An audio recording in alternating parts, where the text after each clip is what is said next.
함께 읽으실 하나님의 말씀은 로마서 8장 9절에서 17절입니다. 만일 너희 속에 하나님의 영이 거하시면 너희가 육신에 있지 아니하고 영에 있나니 누구든지 그리스도의 영이 없으면 그리스도의 사람이 아니라 또 그리스도께서 너희 안에 계시면 몸은 죄로 말미암아 죽은 것이나 영은 의로 말미암아 살아있는 것이니라. 예수를 죽은 자 가운데서 살리신 이의 영이 너희 안에 거하시면 그리스도 예수를 죽은 자 가운데서 살리신 이가 너희 안에 거하시는 그의 영으로 말미암아 너희 죽을 몸도 살리시리라. 그러므로 형제들아, 우리가 빚진 자로되 육신에게 져서 육신대로 살 것이 아니니라. 너희가 육신대로 살면 반드시 죽일 것이로되 영으로서 몸의 행실을 죽이면 살리니 무릇 하나님의 영으로 인도함을 받는 사람은 곧 하나님의 아들이라. 너희는 다시 무서워하는 종의 영을 받지 아니하고 양자의 영을 받았으므로 우리가 아빠, 아버지라고 부르짖느니라. 성령이 친히 우리의 영과 더불어 우리가 하나님의 자녀인 것을 증언하시나니 자녀이면 또한 상속자, 곧 하나님의 상속자요 그리스도와 함께한 상속자니 우리가 그와 함께 영광을 받기 위하여 고난도 함께 받아야 할 것이니라. 아멘. 주일학교에서 아이들을 가르치다 보면 이미 잘 알고 있다고 생각하는 내용도 참 어렵게 다가올 때가 있습니다. 여러분 교회를 그 중에 하나가 바로 성령님을 소개하는 것인데요. 여러분 교회를 다니지 아니하는 친구가 혹은 여러분의 자녀가 성령님이 누구입니까? 누구십니까? 라고 물어보신다면 여러분은 어떻게 대답하시겠습니까? 하나님이 누구십니까? 라는 질문에는 세상의 창조자, 아버지 하나님, 전능하신 초월자, 말씀하시는 분 등 여러 가지 이미지가 우리는 떠오릅니다. 예수님에 대해서도 인간의 모습으로 이 땅에 오신 하나님의 아들, 많은 병자를 고치시고 제자들과 함께 복음을 전파하신 분, 십자가에 죽으셨지만 부활하신 그리스도의 이미지가, 그리스도의 분명한 이미지가 우리에게는 있습니다. 하나님과 예수님 모두 인격적인 모습, 곧 살아계시며 우리와 대화하시는 그런 이미지가 있습니다. 그런데 성령님이 누구십니까? 라는 질문에는 어떠한 대답이 떠오르시는지요? 사도행전 2장에는 오순절에 함께 모여있던 신자들에게 호련히 하늘로부터 급하고 강한 바람 같은 소리가 들리며 불의 혀처럼 갈라지는 성령님이 임했음을 기록하고 있습니다. 그래서 성령하면 자주 연상되는 이미지가 불의 이미지, 바람의 이미지입니다. 그 외에도 예수님께서 세례 요한에게 세례를 받으신 후 하나님의 영이 비둘기처럼 임했다는 마태복음 3장 16절의 말씀으로 인해 우리는 성령님 하면 하늘을 날고 있는 비둘기의 이미지를 떠올리기도 합니다. 그러나 우리가 지금 언급한 바람, 물, 비둘기는 모두 인격적인 존재라기보다는 사물 혹은 동물의 이미지이다 보니 앞서 이야기한 하나님이나 예수님과의 이미지와는 왠지 거리감이 느껴지기도 합니다. 보혜사, 곧 위로자 되신 성령님, 태초부터 하나님과 함께 계신 성령님을 하나님, 예수님과 더불어 삼위일체의 하나님이신 성령님을 우리는 비인격적인 존재로 오해할 때가 많습니다. 우리 그리스도인으로 하여금 성령님을 더 오해하게 만드는 것은 성령님을 하나의 힘, 초월적이고 신비한 영적 현상을 가져오는 매개체로만 잘못 받아들이는 태도에 있습니다. 사도행전 2장에는 예수님의 부활 이후 처음으로 성령을 받은 그리스도인들의 놀라운 변화가 기록되어 있습니다. 예수님께서 붙잡히면서 각처로 흩어졌었고 사람들 앞에서 예수님의 제자임을 당당히 밝히기를 두려워했던 이들이 이제 사람들 앞에서 당당하게 서서 예수 그리스도가 메시아 되심을 각 언어로 증언하기 시작했습니다. 방언의 역사가 일어났고 제자들을 통해 예수님을 외면하며 십자가에 못 박고 외면했던 사람들이 회개하고 세례를 받아 그리스도를 따르는 그리스도인이 되는 놀라운 일들이 일어났습니다. 또한 사도들을 통해 기적과 이사가 일어나면서 이른바 초대교회의 부흥이 시작되었습니다. 성령의 역사가 시작된 것입니다. 그런데 성령이 강하게 임하실 때 부흥과 변화가 일어나다 보니 사람들은 성령의 사역을 무언가 초자연적이고 어떤 신비한 결과가 나타나야 하는 것만으로 오해할 때가 있습니다. 방언을 해야지만, 병이 고쳐져야지만, 성령이 임했다고 이야기합니다. 제가 어렸을 때 부모님을 따라 산기도원을 따라다닌 적이 있었는데 그때마다 방언을 받으라고, 방언을 받지 못하면 성령을 받지 못한 것이라고 잘못 이야기했던 일들이 기억이 납니다. 성령 부흥 집회 와서 방언을 하지 못하는 이들이 마치 큰 죄라도 진 것처럼 방언을 받기 위해 더 열심히 소리치며 기도하는 모습이 아직도 저의 기억에는 남아 있습니다. 성령에 대한 오해는 기독교사에서 중요한 또 오래된 논쟁이기도 했습니다. 일부 그리스도인들은 초대교회에는 그리스도를 증거하기 위한 특수한 상황으로 인해 놀라운 기적과 역사가 나타났지만 성경을 통해 복음이 증거되는 오늘날에는 더 이상 그런 특별한 성령의 사역이 필요하지 않다라고 이야기하기도 합니다. 하지만 성령의 역사라고 불리는 초자연적인 일들은 기독교사에서 종종 발생해왔고 특별히 20세기에 이른바 오순절 운동이라는 이름으로 기독교사의 한 획을 긋기도 했습니다. 초대교회에서 나타났던 오순절과 같은 성령의 임재와 변화가 오늘날에도 가능하다는 믿음 속에서 시작된 오순절 운동은 성령의 역사를 통한 변화, 그것이 초자연적인 현상이 되었든 부흥이 되었든 성령의 임재를 강조했고 그 영향력이 매우 강하여 여러 부작용을 낳기도 했었습니다. 이런 모든 일들은 우리로 하여금 성령님에 더 가까이 다가가게 하는 원인이 되기도 하지만 그와 동시에 성령님을 오해하게 만들기도 합니다. 그렇다면 도대체 성령님은 누구이실까요? 성령, 곧 거룩한 영을 뜻하는 단어는 구약성경과 신약성경 전반에 걸쳐 반복되고 있습니다. 구약성경에서는 하나님의 영을 뜻하는 루하흐라는 단어가 149회나 독립적인 영적인 존재로서의 의미로 사용되고 있으며 신약성경에서 성령을 뜻하는 푸뉴마는 총 379회 반복되면서 각각 거룩한 영, 하나님의 영, 그리스도의 영, 성결의 영, 예수 그리스도의 영 등으로 다양한 표현으로 사용되고 있습니다. 성부 하나님, 성자 하나님, 그리고 성령 하나님이 각각 구분된 인격이시지만 한 분이시라는 것을 고려할 때 표현의 차이는 있지만 성경에서는 매우 여러 차례, 매우 반복적으로 성령님에 대해서 이야기하고 또 성령의 사역을 증거하고 있는 것입니다. 문제는 우리 그리스도인들이 앞서 이야기한 것처럼 성령님을 우리의 보혜사, 위로자로서 인격자이신 하나님으로 보기보다는 사물의 이미지 혹은 특별한 변화와 권능을 드러내는 영적인 힘으로 오해하는 경향이 많다는 것입니다. 그리고 그 오해는 우리로 하여금 다음과 같은 질문을 들었을 때 답변을 머뭇거리게 만듭니다. 여러분 성령을 받으셨습니까? 여러분 성령을 받으셨는지요?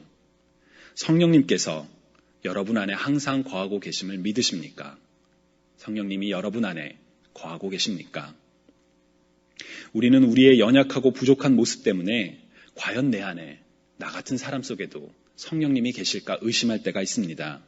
또한 앞서 이야기한 것처럼 성령의 초자연적인 증거들, 방언이나 병고침이 나타나지 않을 때 혹은 공동체가 부흥하지 못하고 침체된 것처럼 보일 때마다 성령의 부재를 의심할 때가 있습니다. 그래서 성령을 받으셨습니까? 라는 질문에 또 성령님이 지금 우리와 함께 계십니까? 라는 질문에 머뭇거릴 때가 있습니다.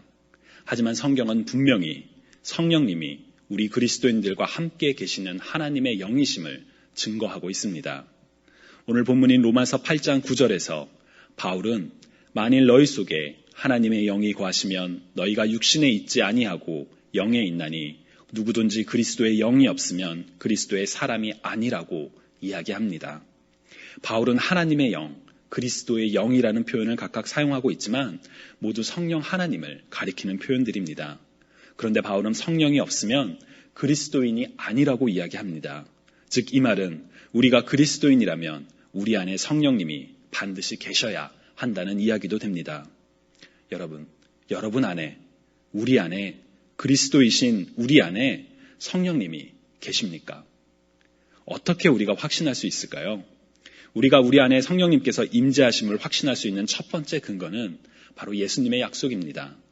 요한복음 14장 16절에서 17절에 내가 아버지께 구하겠으니 그가 또 다른 보혜사를 너희에게 주사 영원토록 너희와 함께 있게 하리니 그는 진리의 영이라 세상은 능히 그를 받지 못하나니 이는 그를 보지도 못하고 알지도 못함이라. 그러나 너희는 그를 아나니 그는 너희와 함께 거하시며 또 너희 속에 계시겠음 것이라고 기록되어 있습니다. 예수님께서 잡히시기 전에 남겨질 제자들을 걱정하며 주신 약속이 바로 곧 보혜사 성령을 너희에게 주시겠다는 것이며 그가 너희와 우리와 영원토록 함께 하실 것이라고 말씀하셨습니다. 여러분, 예수 그리스도의 약속을, 성경을 통해 우리에게 주신 약속을 믿으십니까? 우리가 예수 그리스도를 구주로 고백할 수 있는 것은 눈으로 볼 수 없고 만질 수도 없는 영이신 하나님을 믿을 수 있는 것은 바로 하나님의 선물, 곧 성령의 역사입니다. 성령님께서 우리와 함께 계십니다. 어떻게 알 수 있습니까? 바로 예수 그리스도께서 약속하셨기 때문에 그 약속을 믿는 우리들은 분명히 믿을 수 있는 것입니다. 성령님이 우리 안에 계심을 확신할 수 있는 두 번째 이유는 그것이 곧 우리의 믿음이요 소망이기 때문입니다. 오늘 본문 10절에서 11절에 바울은 또 그리스도께서 너희 안에 계시면 몸은 죄로 말미암아 죽은 것이나 영은 의로 말미암아 살아있는 것이니라.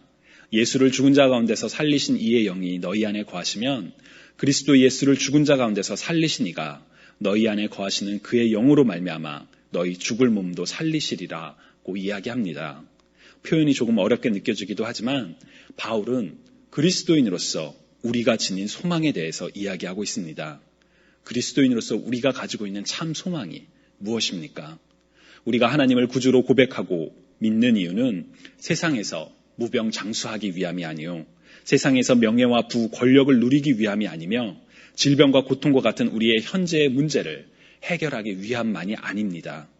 물론 경우에 따라 우리는 우리 삶의 절박한 문제들을 하나님께 가져와 아뢰할 때가 있습니다. 하지만 그것들이 우리가 예수 그리스도를 구주로 고백하고 믿는 근본적인 이유는 이유가 될 수 없습니다. 우리가 예수 그리스도를 구주로 고백하고 믿는 이유는 죄로 인해 영원히 죽을 수밖에 없었던 죄인이었던 우리를 구원하신 하나님의 놀라운 사랑과 은혜, 그리고 곧 육체는 비록 죽을지언정 우리의 영은 영원히 하나님의 은혜 가운데 거할 것이라는 바로 그 믿음과 소망 때문입니다. 오늘 바울은 바로 성령님이 우리 안에 계실 때 우리의 믿음이, 소망이 성취될 수 있음을 이야기합니다. 우리 안에 거하시는 하나님의 영으로 말미암아 우리의 죽은 몸도 다시 살 것이라는 바울의 고백은 곧 우리 그리스도인들의 고백인 것입니다. 여러분, 성령님은 우리와 함께 계십니다. 문제는 우리가 성령을 받았음에도 성령의 뜻대로 행하지 아니하는 데서 발생합니다. 우리는 성령을 받았음에도 여전히 육체의 뜻을 따라 말미암아 성령을 거스를 때가 있고 또는 성령을 근심하게 만드는 때가 있다고 성경은 이야기합니다. 그래서 이미 성령을 받았음에도 내가 성령을 받지 못한 것이 아닌가, 내 안에 성령님이 안 계시는구나 라고 착각할 때가 있는 것입니다. 또한 성령의 뜻대로 살지 못함으로 말미암아 성령을 통해 나타나는 각종 은사와 열매들을 나누지 못하는 어려움이 우리 안에 생길 때도 있습니다. 그러나 오늘 본문 12절에서 14절에서 바울은 그러므로 형제들아 우리가 빚진 자로 돼 육신에게 져서 육신대로 살 것이 아니니라. 너희가 육신대로 살면 반드시 죽을 것이로되 영으로서 몸의 행실을 죽이면 살리니 무릇 하나님의 영으로 인도함을 받은 사람은 곧 하나님의 아들이라고 이야기하고 있습니다. 즉 그리스도인인 우리에게 바울은 우리가 육체의 소욕을 따르지 말고 하나님의 영으로 인도함을 받은 하나님의 자녀들로서 살아갈 것을 권면합니다. 여러분, 우리가 하나님의 자녀이심을 믿으십니까? 그렇다면 저와 여러분은 하나님의 자녀로서 살아가고 있습니까? 어떻게 우리가 하나님의 자녀로서 살아가고 있음을 증명할 수 있겠습니까? 우리의 믿음은 항상 증명되어야만 하는 것은 아닙니다. 바라는 것들의 실상이요 보지 못한 것의 증거인 우리의 믿음은 증명될 수 없을 때도 있습니다. 그러나 성경은 우리에게 하나님의 자녀로서 분명하게 살아갈 것을 이야기합니다. 우리는 구원받은 자들에게나 망하는 자들에게나 하나님 앞에서 그리스도의 향기로 부름받은 사람들입니다. 세상 가운데 빛과 소금의 역할을 감당하라고 보냄받은 그리스도의 사람들입니다. 그렇기 때문에 우리는 모든 이들 앞에서 하나님의 자녀임을, 성령님께서 증거하시는 하나님의 자녀임을 우리는 드러내야 합니다. 어떻게 드러낼 수 있을까요? 그것은 우리가 방언을 하고 놀라운 병고침의 역사가 일어나고 교회에 출석하는 사람들의 숫자가 많아짐으로 말미암아야지만 증명되는 것이 아니라 우리가 육신의 생각이 아니라 성령에 이끌림 바 되어 살아갈 때, 우리가 성령의 열매를 맺으며 살아갈 때 분명하게 드러나는 것입니다. 갈라디아서 5장에서 바울은 오직 성령의 열매는 사랑과 희락과 화평과 오래 참음과 자비와 양성과 충성과 온유와 절제라고 이야기합니다.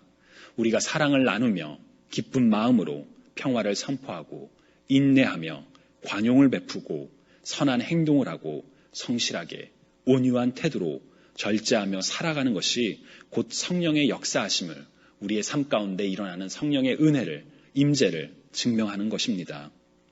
여러분, 성령을 증거하는 삶을 살기를 결단하시기 바랍니다. 내 안에 성령이 있다 없다를 고민하시지 마시고 주님께서 분명하게 약속하신 성령이 내 안에 계심을 믿음으로 받아들이시고 또한 선포하시기 바랍니다. 그리고 삶을 통해 드러나는 성령의 열매를 통해 성령으로 말미암은 하나님의 자녀임을 나와 이웃에게, 가족들에게 증거하시기 바랍니다.